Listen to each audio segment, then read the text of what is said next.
স্বাস্থ্য উৎসৱৰ দিনকেইটাতে অস্থায়ী স্বাস্থ্য কৰ্মচাৰীসকলে পৰিধান কৰিলে ক'লা বেজ। ৰাজ্যৰ বিভিন্ন প্ৰান্তৰ লগতে মৰিগাঁও জিলাতো ৪৭খন স্বাস্থ্য প্ৰতিষ্ঠানত অনুষ্ঠিত হ'ব 3.0 স্বাস্থ্য উৎসৱ। এই স্বাস্থ্য উৎসৱৰ দিনকেইটাত সদৌ অসম অস্থায়ী স্বাস্থ্য কৰ্মচাৰী সন্থাই ৰাজ্যজুৰি ৰূপায়ণ কৰিছে ক'লা দিৱস।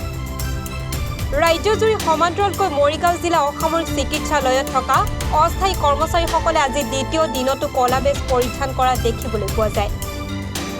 সদৌ অসম অস্থায়ী স্বাস্থ্য কৰ্মচাৰী সন্থাই ৰাজ্যজুৰি ক'লা দিৱস পালন কৰি থকাৰ সময়তে মৰিগাঁও জিলাৰ অসামৰিক চিকিৎসালয়ত থকা অস্থায়ী কৰ্মচাৰীসকলে স্বাস্থ্য উৎসৱৰ মাজতে ক'লা বেজ পৰিধান কৰাৰ লগতে চৰকাৰী দাবী মানি নল'লে জংকী আন্দোলনৰ সংজ্ঞা প্ৰদান কৰে মৰিগাঁও জিলা অস্থায়ী কৰ্মচাৰী সন্থাৰ সভাপতি জিয়াউৰ ৰহমানে।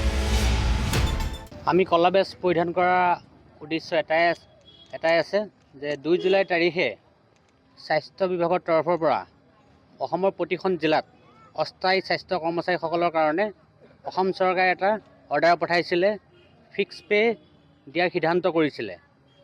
আৰু যেতিয়া আমি চচলত আন্দোলন কৰিছিলোঁ, তেওঁলোকে চচলত গৈ আমাক কথা দিছিলে যে 1 মাহৰ ভিতৰত আমাৰ সেই ফিক্স পে' মানে উচিত এটা মজুৰি প্ৰাপ্য প্ৰদান কৰিব বুলি, কিন্তু এতিয়ালৈ কৰা নাই। সেইকাৰণে আমি স্বাস্থ্য দিৱসৰ দিনাই ক'লা বেজ পৰিধান কৰিছোঁ। মৰিগাঁও জিলাকে ধৰি অসমৰ প্ৰতিখন জিলাতে প্ৰতিটো স্বাস্থ্য খণ্ডতে ক'লা বেজ পৰিধান কৰি প্ৰতিবাদ সাব্যস্ত কৰিছোঁ। ক'লা বেজৰ সন্দৰ্ভত ক'ৰবাত স্মাৰকপত্ৰ প্ৰদান কৰিছে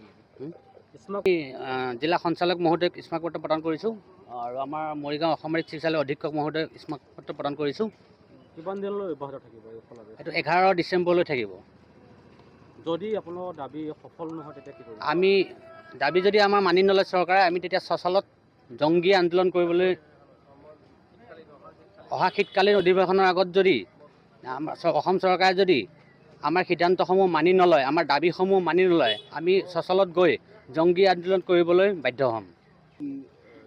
ডিউটি কৰি আছোঁ, আমি ৰোগীৰ সেৱা কৰি আছোঁ, কিন্তু ৰোগীৰ সেৱা কৰি আছোঁ আমি ক'লা বেজ পৰিধান কৰি ৰোগীৰ সেৱা কৰি আছোঁ। ইয়াৰ ওপৰত প্ৰশাসন বা চিভিল কৰ্তৃপক্ষই কিবা আপোনালোকৰ প্ৰতিক্ৰিয়া লৈছে নেকি? একো প্ৰতিক্ৰিয়া লোৱা নাই, তেওঁলোকে একো ওজৰ আপত্তি আমাক দেখুওৱা নাই। আমিও তেওঁলোকক কৈছোঁ যে আমি ডিউটি কৰি থাকিম, ৰাইজৰ সেৱা কৰি থাকিম, কিন্তু আমি ক'লা বেজ পৰিধান কৰিম, কাৰণ আমি আমাৰ নিজৰ প্ৰাপ্য এতিয়ালৈ পোৱা নাই।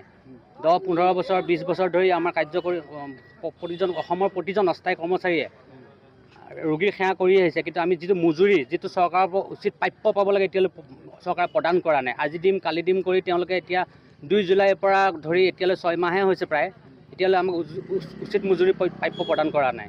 চৰকাৰলৈ কি আহ্বান? চৰকাৰলৈ এটাই আহ্বান জনাইছোঁ যে যিটো জুলাই 2 তাৰিখে যিটো অৰ্ডাৰ পঠাইছিলে, ফিক্স পে'ত এটা দৰমহা দিয়া সিদ্ধান্ত কৰিছিলে, এতিয়ালৈ হোৱা নাই। আৰু তেওঁলোকে যদি শীতকালীন অধিৱেশনৰ আগত যদি এই প্ৰাপ্যটো আমাক নিদিয়ে, তেতিয়াহ'লে আমি জংগী আন্দোলন কৰিবলৈ বাধ্য হ'ম। আচলতে আমি বৰ দুখিত ক'লা বেজ পৰিধান কৰাটো, কিন্তু কি হ'ল ৰাইজৰ সুবিধাৰ যে আমি ডিউটিও কৰি আছোঁ, ক'লা বেজো পৰিধান কৰিছোঁ। এইটো কাৰণে কৰিছোঁ যে আমি যিখিনি প্ৰাপ্য আমি আদায় পোৱা নাই আজিলৈকে, চৰকাৰৰ ওচৰত বহুতবাৰ কাকতি বিনতি কৰিছোঁ, কিন্তু তেওঁলোকে আজি দিম কালি দিম কৰি আমাক প্ৰায় ঠগাৰ নিচিনাই হৈ আছে। সেইকাৰণে আমি ক'লা বেজ পৰিধান কৰিছোঁ। চৰকাৰলৈ কি আহ্বান? চৰকাৰলৈ এটাই আহ্বান যে আমাৰ চাকৰিখিনি নিয়মীয়া কৰক আৰু চৰকাৰী সা সুবিধাখিনি প্ৰদান কৰক। এই আপোনালোকে ক'লা বেজ পৰিধানৰ লগে লগে আপোনালোকৰ কৰ্তব্য পালন ঠিকমতে কৰি আছে? হয়, আমি কৰি আছোঁ, কাৰণ ৰোগীসকলে যাতে অসুবিধা নহওক সেইকাৰণে আমি কৰি আছোঁ। ইয়াৰ দ্বাৰা আমি প্ৰতিবাদ কৰিছোঁ এটা। মৰিগাঁও অসামৰিক চিকিৎসালয়তে কিমানজন? বৰ্তমান আমাৰ 40 জন আছে। গোটেইসকলে পৰিধান কৰিছেনে? হয়, আমাৰ গোটেইসকলে সেইটো কৰি আছে। আপোনালোকৰ দাবী যদি সফল নহয় কি কৰিব? আমাৰ দাবী যদি সফল নহয়, আমি এইটো ভাবিছোঁ যে অহা শীতকালীন অধিৱেশনৰ আগতে হয়তো আমি এটা ধৰ্ণা কাৰ্যসূচী গ্ৰহণ কৰিম চচলত। তাৰপিছত দেখা যাব পৰৱৰ্তী আমাৰ কেন্দ্ৰীয় সমিতিয়ে কি কয়, সেইমতে কৰিম আমি। মৰিগাঁও কৰ্তৃপক্ষ কি কৰে? মৰিগাঁও কৰ্তৃপক্ষইতো আমাক তেনেকুৱা একো হেৰি কৰা নাই, তেওঁলোকে কৰিছে, এতিয়া আপোনালোকে কৰি থাকক। আমি ওপৰৰ পৰা অৰ্ডাৰ পালেহে হ'ব। এতিয়া বস্তুটোৱে হৈছে ৰাজনৈতিকভাৱে এইটো কি মেৰপেচ লাগি আছে সেইটোতো আমি নাজানো, কিন্তু তেওঁলোকে হ'ব কৰি থাকে, কিন্তু আজিলৈকে আমি এইটো একো সুফল পোৱা নাই। স্মাৰকপত্ৰ প্ৰদান কৰিছেনে? হয়, আমাৰ স্মাৰকপত্ৰ আমি জইণ্ট ডাইৰেক্টৰ ছাৰক দিয়া হৈছে। কি কয়